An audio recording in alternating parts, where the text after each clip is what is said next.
This is part 2 of a 2-part episode. Find the first part linked in the description. Designing, manufacturing, installing, and maintaining the high-speed electronic computer, the largest and most complex computers ever built.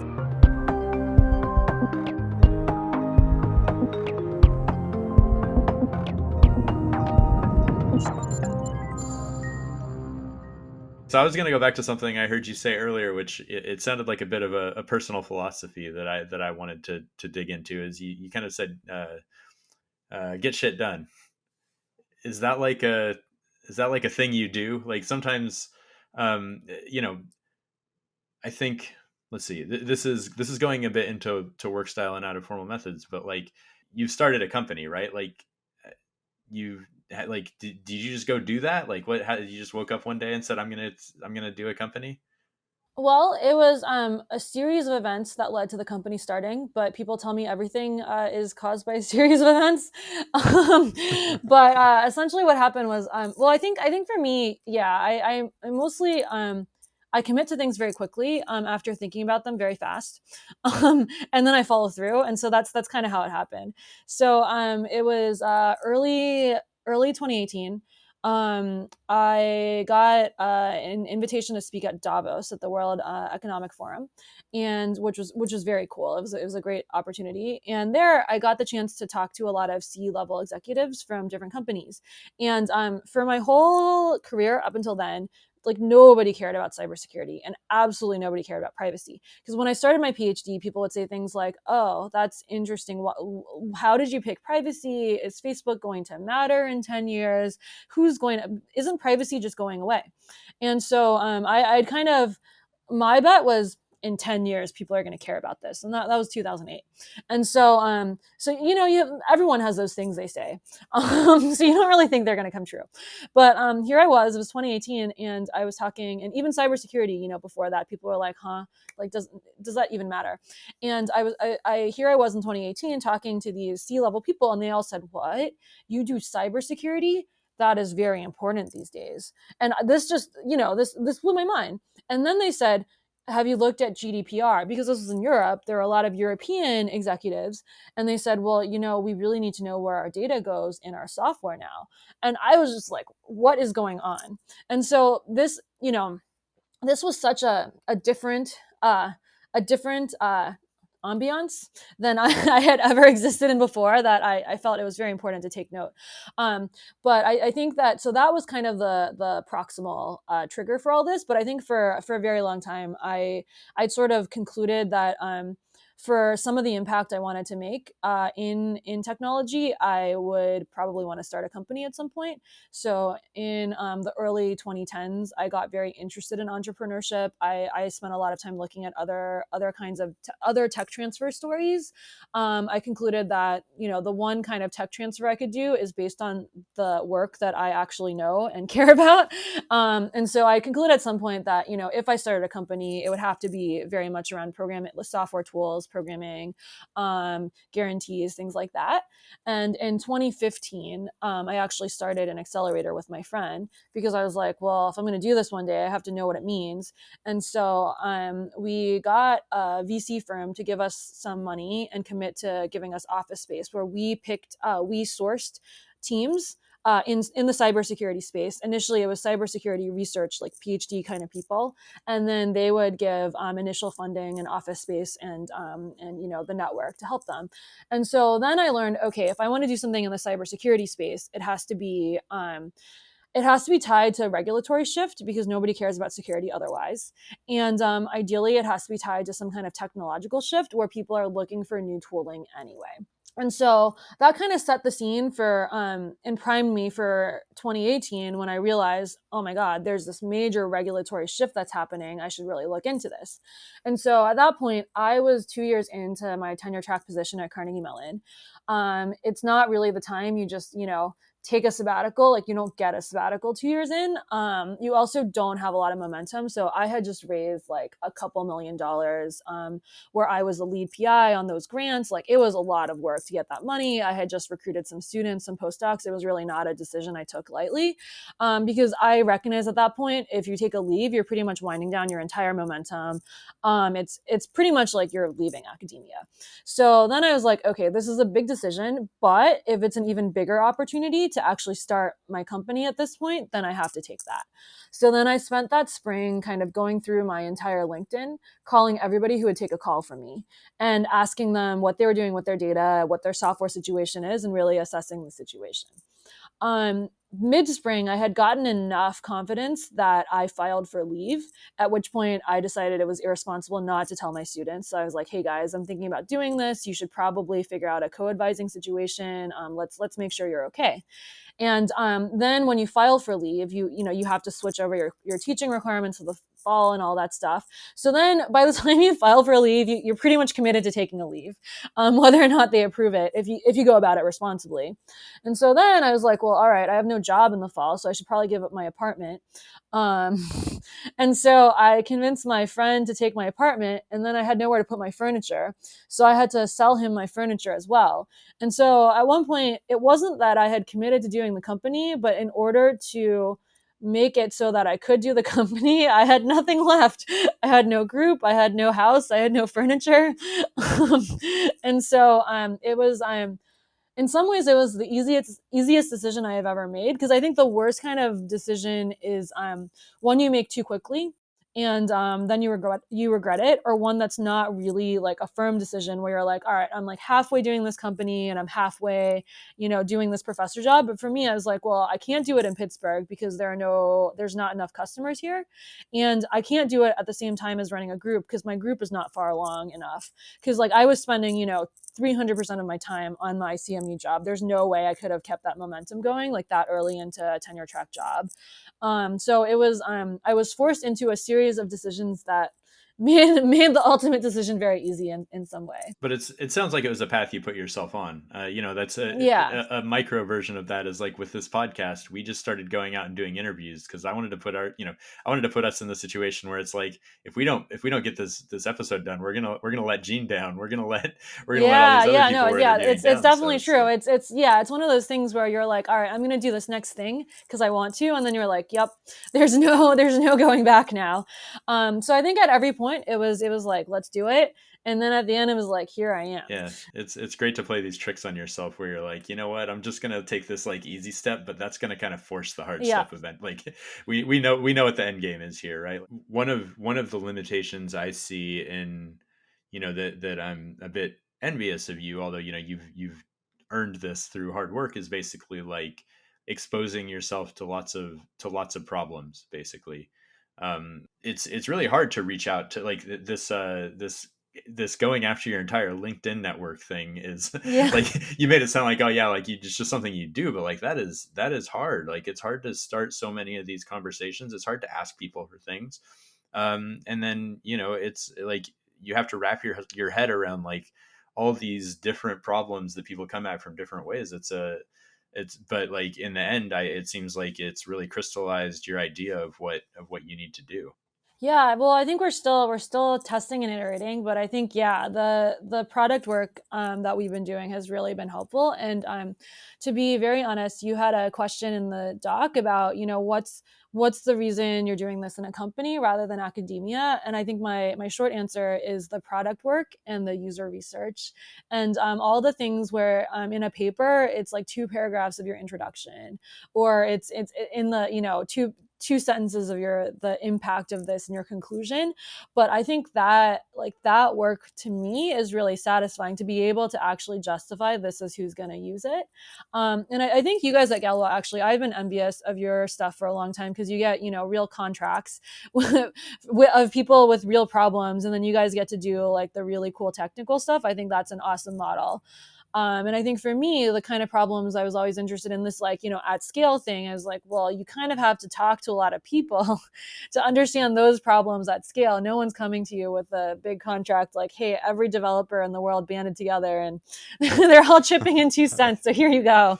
um, but $1 trillion Kickstarter. yeah, and it's one of those things where I always kind of felt like in academic papers, there's not really the incentive or the support to go out there and be like, let's like do these in-depth user interviews. And when I started Akita, I worked with a product designer very closely for a few months who she project managed user interviews where I was just spending weeks and weeks calling, every security person, calling a bunch of developers, like anyone who would talk to me, and doing these very controlled, very meticulous interviews of, like, tell me what happens in your life starting from when you wake up. What's your workflow like? Like, digging into pain points they had. And I was just like, holy crap, for my whole career, I had been saying these things around this is who we're designing for. This is, the pain points we're designing for. This is when they fall down, but I just made it all up. So I like, this was deeply satisfying to me to finally, pay my dues and really understand what was going on. Yeah, I think I did this in academia as well, and it's like you kind of like you're like, all right, well I should make this like making it useful a lot of times is not the point, right? It's like there's Yeah. a great Yeah. problem, Yeah. I want to go after it, but like in the paper I should say who's maybe going to use this, and I should say things like, why aren't people taking this like awesome tool that Yeah. I built, and you like, why aren't they using it Yeah. in industry? It's because they're not, they're not trying hard enough. Right. But Right. like the more I put myself into exposure, it's like people are working their butts off out there to like. Yeah, yeah, and it's just like, oh, okay, that's their real problem, not this one. Or that's how I realized no one can do any of the stuff that I want them to do. They're like 15 years off from doing the stuff I was working on before because they need all this other stuff. And that was a real revelation for me. And I guess I decided it was more satisfying for me to build the stuff they need in order to use the stuff. Yeah, and it seems the 15 years off things holds true, because like I suspect you're finding this to some extent, and what we see is like the things that feel most likely to see adoption, they're the things that people were doing 10 or 15 years ago in academia. Yeah, no, exactly. And then like people are like, well, how did PHP become a big thing? Or like, like, these languages that have no principles, everyone's using them. Well, they're using them because they're solving problems they actually have. And so if we want people to use our stuff in, widely from formal methods, from programming languages, we also need to solve problems that they actually have today. Not, 10, 15 years from now, they will have the problem, or 10, 15 years from now, they'll, smack their heads and say, oh, I realize this is the problem we've been having for 15 years. Like, they need to have the problem and know they have the problem. And that's actually been an extremely hard problem for us to solve. We're, actively still working on it, um, obviously. But that's been something that's been extremely rewarding and fun for me, because after 10 plus years of just kind of making up what people's problems are, I'm getting to see what they are and solving them. I could take that whole like couple of sentences and make it the jingle of this podcast. Yeah. We got it. Yeah, and I think I think doing the academic, like I'm afraid this might come off as saying like doing the academic work is not valuable and you shouldn't make stuff up about how it might be useful. But again, we're Yeah, no, benefiting. someone needs to do that work too. Exactly. Yeah, but you can't do both. We're I benefiting think from is people what I 10 realized. Yeah. benefiting from people 10 years ago that made stuff up, and that made these like people were thinking Yeah. about fuzzing, and it's like, okay, well, fuzzing, like, why do we need to do that? You could verify, you could do handwritten tests, and now we're like, look, fuzzing is going to change the world. Like, Yeah, absolutely. Yeah, I think there's a role for every kind of person. I think, there needs to be people working on things 15 years out so that we don't run out of innovations 15 years from now. And then there needs to be people working on stuff 30 years out so we don't run out of innovations, the 15-year people have something to follow. But I think for me, if the goal is widespread adoption of something, 15 years out is a really big bet, because that funnel really narrows. yeah, definitely. We're lucky to have the body of work to go back on, basically, that we have, and to have that great old research that is ready Yeah, today. and I think for Galois, the really cool part is well, it's like that fashion design analogy, which I can go over again now. But one way I like to explain programming languages and formal methods research is the research languages and the research models, like your Haskell, your Idris, and also like the Coq, F star, all of that, that's like what you see in a runway show. So it's not intended for everybody to use. It's not intended for widespread adoption, but it's really pushing the boundaries of what's possible, and showing the latest in art and science put together. And I think what's really cool about Galois is you guys are actually taking that runway stuff and like, serving like very cool, very important use cases with that. And so it's not like, every developer at Facebook is verifying their whole thing end to end, but at Galois you can afford to take that and like verify the most critical pieces of Amazon infrastructure or something like that. And so, it's very, very cool to see that. And I think that it's very important to do that, because like what you see in the mainstream. So I think how I described it last time was your PHP and your Python, they're like the Hanes t-shirts, right? Like they're like, it takes a while before the super avant-garde stuff really trickles down to there. But where I sit is like, let's do some cool embellishments on your t-shirts that are affordable for everyone.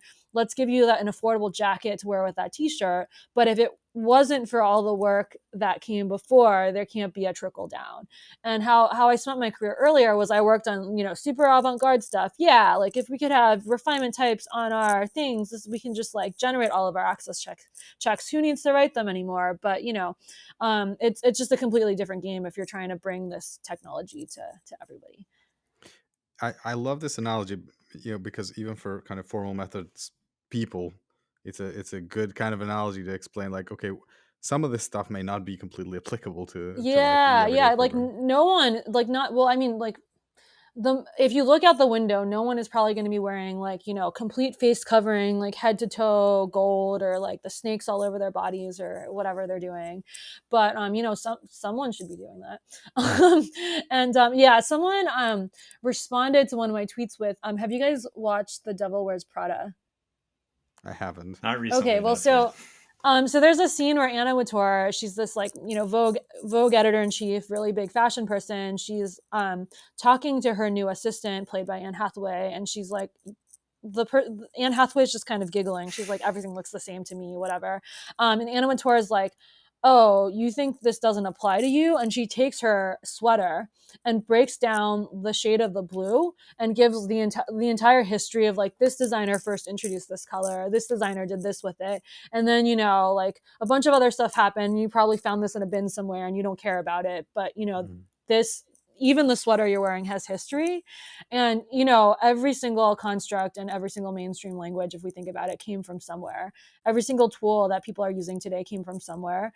And I think there's a lot of space in the programming languages research community. I think historically, if you were in the business of making the avant-garde stuff, you didn't go all the way and design like the t-shirts. Well, that's actually not correct. Many fashion designers design t-shirts. You don't design the t-shirts that people sell at Target. So the analogy I like is, I want us to be the Isaac Mizrahi for Target, where you have like very good design at very affordable prices. I think like there hasn't been so much of that up until now. Yeah, and I think what's really great about that is like you talk about like a fashion designer with stuff on Target shelves, right? Like how many people that are buying that do you think actually even care, right? They're like, that's a cool shirt. It's a little longer in the front. I'm kind of into that, right? And that works for them, and they buy it. An interesting phenomenon is actually my fashion friends will like go and line up to get the Target items, or like their moms will go line up for Nice. them to get it for them. Because I remember that like these lines started coming out when I was in college, and so like one of my friends' moms actually would like wait in line for when Target opened and like get that for her. But I mean, how cool is that? That someone who's used to buying like thousands of dollars per shirt is now waiting in line at Target because this has been so democratized. But I mean, and we're seeing it in PL now, right? Like when 10 years ago, if you told a developer to write a Lambda, they would look at you blankly. Yeah, And yeah. now Now, like half my calls, people are like, "Do you support lambdas?" It's a different kind of lambda, but they're but related. Oh, or I mean, Are you talking about like, Yeah, they are related. It's just a different level of yeah, abstraction. but people, Um, people understand like a function without a name as a lambda, right? Whereas like, yeah, it's awesome, and they understand how useful that is. It's such a clean abstraction model. People are now like sometimes. So what we're doing with the black box testing, it's very analogous to fuzzing. One could call it fuzzing. Sometimes we explain it to people without saying the word fuzzing, and they'll say, "Oh, like a fuzzer," and it's awesome when people know that. And actually, like for a lot of things, people say, "Oh, how does this compare to static analysis or dynamic analysis?" Or there's definitely a lot more literacy among all developers than there was 10 years ago. And that's super cool. yeah, I think it's really amazing, and I need to remind myself. I guess another one is like, like C sharp basically has pattern matching now, right? And Yeah, no, it's amazing. And Swift also like I don't know how many people program in F sharp, but it has everything. It's like the most beautiful language in the entire world. Um, and it all runs on the CIL. So so if I'm hearing about formal methods, and I'm hearing about the work that Akita might be doing now or in the future, and I kind of believe that might apply to me, what what should I do to help me understand if I need that kind of approach, or to help build evidence that I need that kind of approach? If I, say I'm an engineer, and my manager might not believe in formal methods, but I kind of want to show how formal methods can help. yeah, absolutely. So I think a lot of that's a great question, first of all. But yeah, I think a lot of that is on us. So right now, like I said, we're in stealth, but hopefully the value proposition that we believe for these developers is also the value proposition that their managers believe. So at a very high level, who I would like to be talking to us is developers that have software that talks to that gets talked to or talks to other things through APIs. Developers that want to know what's going on with the data in their software, either for security or privacy reasons, or just for general software quality reasons. Because most software is about moving data from one place to another in web applications, and there's a lot there. But but yeah, so I think that we have some pretty strong value props around. We can help you with audit. We can help you with data governance kinds of things, and we're happy to say much more in like a one-on-one setting than on our website or on a podcast. But I would say if developers think that they want I wouldn't like we don't call it formal methods in any way. Like these are very, very, very digestible tools. It's been a fine line actually, walking the line between like these are actually power tools that are influenced by words that you probably don't want to say to a manager, versus these are very similar to like the CI tools you know and love. But I would say developers should talk to us. I'm happy to tell them more, offline, and then we can have a conversation around like, do they have the problems that our value props help serve? Yeah, I'm really interested in this question that you just kind of highlighted about like when we're marketing our, we kind of know it's formal methods, right? We know at Yeah. the core what the science is, why this is a good thing to do. Um, yeah, like is it better to like try to make, cyber became a word, like big C cyber became a word a while back, right? And people were like, I need to get some cyber, and Yeah, I need to it's get some cyber. Yeah. yeah. Do you think big F formal is a thing, or is that the wrong way to go about it? I think formal is not a thing yet. One stereotype I had to fight pretty hard when I started the company was I think PL academics are not very cool in industry. Um, I mean, I think they think we're good for like, tell me about like your homotopy type theory and stuff.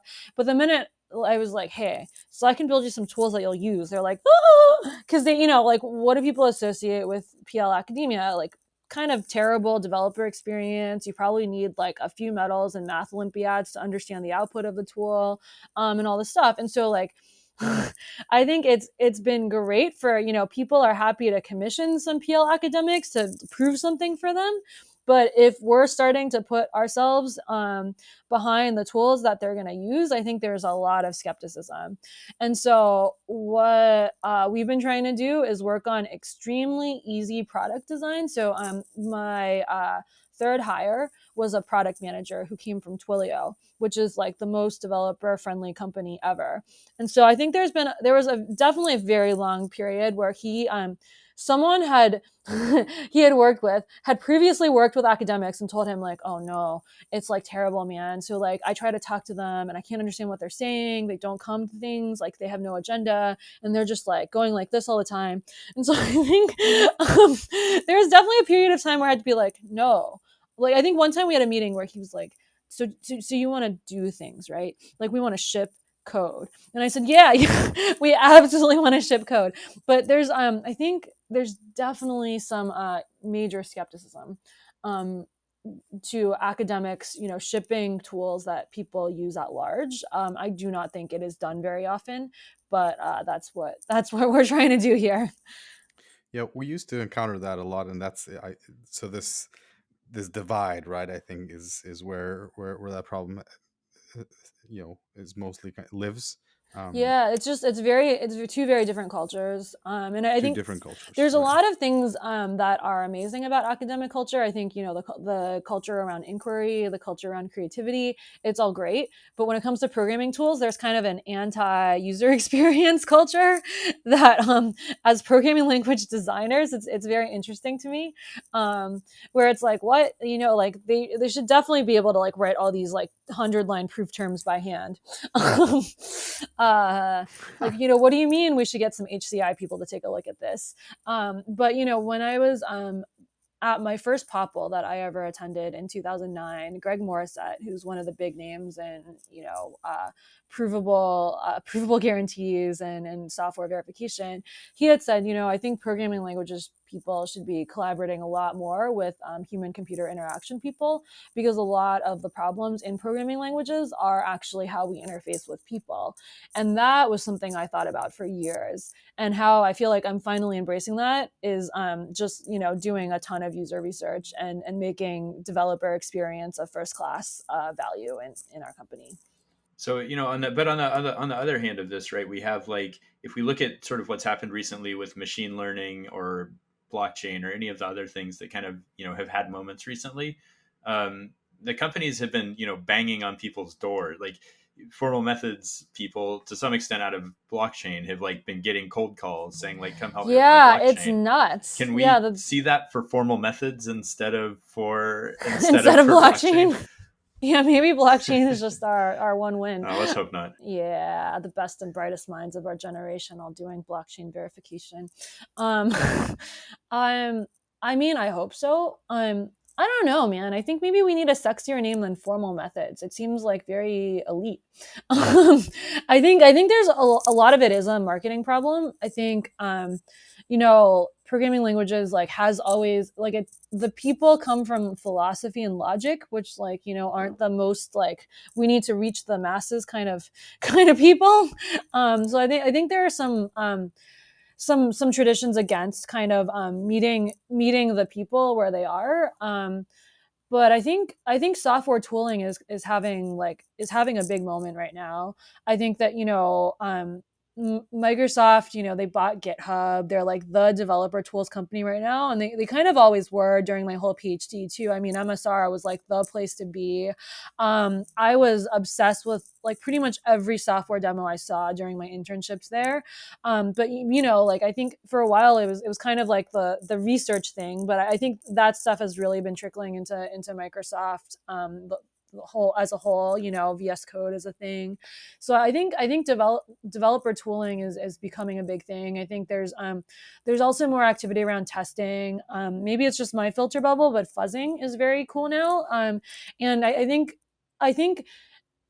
especially in a time where people want something shiny, automated testing just feels like eating candy or flying or something like that. But I think that software tooling will have a moment. And then I think once people realize that software tooling has really not entered the automation era, I hope that people will start looking to the better things. But I think it's one of those things where there hasn't been the breakthrough tools yet to really show people what's out there. So I looked this up online yesterday, but do you know the first car was like way slower than the horse, like the fastest horse? And it's like it was actually also slower than probably like a medium horse too. But I think in terms of where we are with formal methods like in practice, um, I think people who really know what they're doing can use things like Coq, Isabel, F star, Idris, Haskell. I have a lot of debates with people about like they're like Haskell so mainstream, not a research language, and I'm like I love Haskell. I have used Haskell personally at Facebook, but it is I would not call it a mainstream language. It's pretty obscure. You like have one of your constructs named after monads, like that's not like accessible. um but yeah, I think like this tooling is making its way into the mainstream. I think it's starting as like a niche thing where people like self teach themselves dependent types and things now. There's more textbooks out there to do that. I think slowly or quickly this is going to spread. I don't know how yet. I hope to be part of that. And I think it will happen. It sounds like you have a pretty good idea, though. I mean, this Yeah. idea of what are the benefits, what does it get you versus like Yeah. this is what Yeah, it is. absolutely. I think you have to start with giving the people what they want. This is my philosophy in all things. So, an unrelated but related thing is when I was a graduate student, I co-founded Graduate Women at MIT on MIT campus, and before that, like feminism was a dirty word, but nobody even knew what feminism meant. So, like, it's kind of actually very similar to formal methods. Um, no, no one knows what it means, but they don't like it somehow. There's like something wrong with it. That's kind of an exaggeration, but like that's kind of like all the spaces I'm in, right? Formal methods, compliance, security, privacy. Like no one really knows what it means, but they just don't like it. It's very much the opposite of stuff where they're like, I don't know what that means, but it's cool, right? um, but what we did was I thought about what do people want? They want to advance their careers. They want there to be like more women in their classes because they don't want to be the only guys. And like there's a lot of other stuff going on, and so I think we did some stuff that was pretty innovative for like women's groups at the time. We had like non-women focused programming. Actually, like we had stuff that was just like, this is how you do online branding, this is how you do assertive negotiation, this is how you do communication, and this is how you do like things that are just good for you in life. We opened up all the events to men. I was like, we should not keep them to women only. Like everyone should come, but there should always be a component of like, this is like helpful for women. And then we were just very effective. Like we just like got shit done. Like we were like one of the best run organizations on campus. Like I'm not like so I guess I'm tooting our own horn, but like every year we won all these awards for like best org on campus. Like we did workshops for a lot of the other orgs on branding and stuff. We had like tens of Ks in budget, which is also very high for a graduate student random group. But I think it was through just like getting shit done and also kind of breaking out of the stereotypes that we were able to really build a new brand around words that were previously considered not cool or dirty words even. So I mean I think that for I don't know. I guess blockchain just started out being cool, and formal methods just kind of secretly got its way into there. But I think there's there's ways to fix an image problem. It's a communication problem. It's a marketing problem. It's a branding problem in some way. And there are ways to fix it. So we just need Oh, to, I yeah, agree. we just need to go call it business casual methods or something. Yeah. Well, I mean, like, I think if there's just enough things that people like that they find useful, and Yeah. you're like, hey, by the way, this was formal methods the whole time. Like what we did with feminism was actually 3 years in, we had a panel that was a feminism panel, and what we called it was "I'm not a feminist, but." And then our ad campaign was actually it was a postering campaign to really raise awareness about feminism, but no one knew. But the ad campaign was like the title was "I'm not a feminist, but," and then we had speech bubbles that were like, I believe men and women should have equal pay, or I wish there were more women in my department, or things that were just like people should believe to be true if they like were thinking. And this was nuts because all these people were like, wow, I didn't realize I was a feminist. And so, but this was 3 years in after people had been like going to our programming. We had established ourselves as a presence on campus. And so I think it's one of those things where like formal methods just has to take over everything. And then we're like, hey, you might think that you hate this stuff, but actually you've been using it the whole time and it's very helpful to you. And then that's how we win. Then it doesn't matter what it's called, right? Yeah, like you just have to get in there. A side question: have you ever written about that experience? I have a Medium post. I think the Medium post Okay. is like, it's called "Give the people what they want." Like you always just have to give people exactly what they want as fast as they want it, and then like you can do anything you want. Sounds like there's a lot of learning from what you Yeah, accomplished like there. today I was talking to someone like, "How do you talk to journalists?" I'm like, "I don't know, just like talk to them as soon as they want to, whenever they want to, and tell them whatever they want to hear." And then they were like, "I think this is just how you win at everything." Um, well, I think for tools you actually have to produce the results, but um, But one of the things I had to fight against, pretty hard, that I don't know if I learned it in academia or I thought it coming into academia, was that like it's important to be modest and to not want to sell your stuff. And like at some point I had this mindset, right? And I've totally gone 180 on it. It's like unless yeah, you I don't even think that's an academic thing. I think one reason, like, I feel like having a company I like more is I feel like in academia there's actually this whole game, and I'm not dissing the game. It's just what the game is you have to like spin your work a certain way, right? And then you have to be like, this is who's going to use it, and this is why they matter. Whereas like I don't know, I feel like Right. if you're building stuff and people use it, you're just like 1 million people used my thing today. And so I don't know. I think there's like many ways to sell something, and if you actually have the metrics to back something up, it's easier. I see. So you like that the metrics that you're measuring right now, you feel like are the much more direct and much more meaningful to what you're trying to get done. Yeah, I think so. Because I always felt like for the papers I was writing, at least, especially because I was interested in these kinds of impact, I'd have to make all this stuff up. Like there are this many people doing this kind of thing, and like this is like how this will impact them. But like there it was not part of the incentive structure to prove any of Yeah, that, of right? course. Whereas now, like like in order for us to like raise our next round of funding, we have very specific metrics that I feel like are tied to like our thing being actually useful. Yeah, that's great. Yeah, and I think the lowest bar is there just to show this stuff in action, right? Or just to Yeah, talk about that stuff. So for us, for example, some of the work we've done with Amazon Web Services. I mean, just talking about that, people are yeah, like, no, it's wait, incredible. what? Yeah. And then they start digging into it, and you see all these big companies kind of applying some of this stuff quite Yeah, no, I think directly at to. Galois, you guys are amazingly positioned to contribute to the formal methods branding problem because like you guys are actually doing tons of cool stuff in action all the time. But I think, outside of people who are already following this stuff, I don't know how many people know about this. Yeah, but like I always had so much envy for Galois people Yeah, because I definitely wasn't milking for yeah, like. yeah, no, but it's you guys, like you guys are doing such cool stuff. But if I talk to a friend who's a software developer and I say Galois, they might be like, "What?" Right. And then then I'll have to say, "Do you know that you can even do this with your programs?" And they're like, "What?" And then it's so many Yeah, steps. But I think the literacy is getting better. agreed. I can't think of a better place to kind of stop. It sounds like we could talk about this stuff for the rest of the day. Yeah, yeah, But yeah. I I know love that. talking about this stuff. Right. Yeah, Yeah, and this was an amazing conversation, and I know you're very busy. And I just want to thank you for spending this time with us. It was very enlightening, and I Yeah, enjoyed this definitely. conversation a lot. yeah. Thank And you. I really look forward to seeing where you take Akita. I'm sure there's great things over the horizon. Thank you very very much for joining us. Yeah, thank you And guys. This was super fun. awesome. Well, this was an episode of Building Better Systems, and we will see you in the next one.